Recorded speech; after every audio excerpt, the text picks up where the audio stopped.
নমস্কাৰ বন্ধু বান্ধৱীসকল, আজি দুপৰীয়া পাভ মাছেৰে এসাঁজ খাম বুলি ভাবিছোঁ। মই বনাওঁ, আপোনালোকে চাব। এতিয়া মই মাছখিনি হালধি নিমখ সানি ফ্ৰাই কৰি লওঁ আৰু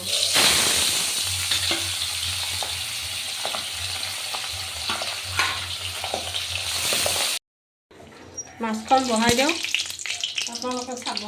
এটা তেজপাত দিলোঁ, অকণমান পাঁচফোৰণ দিলোঁ।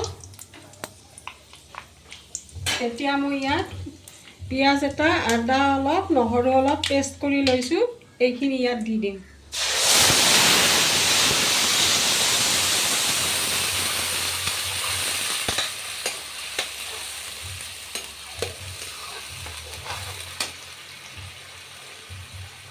অকণমান বিলাহী দিলোঁ, কেইটামান কেঁচা জলকীয়া দিলোঁ, আৰু এতিয়া মই নিমখ দি দিম।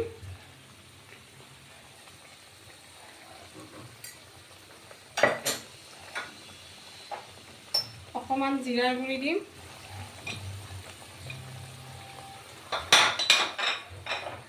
এয়া ৰংগুড়া দিলোঁ।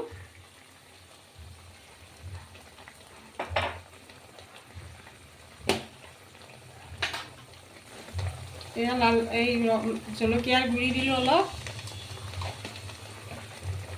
আৰু অকণমান ধনিয়া দিম।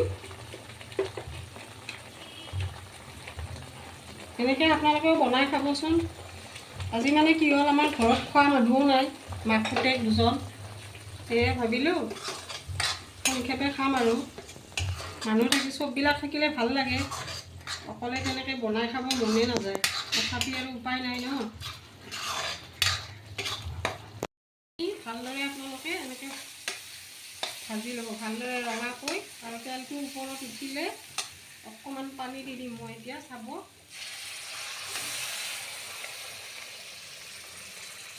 বেছি পানী নিদিওঁ, কাৰণ মানুহো নাই, আমি মাক পুতেক দুজন।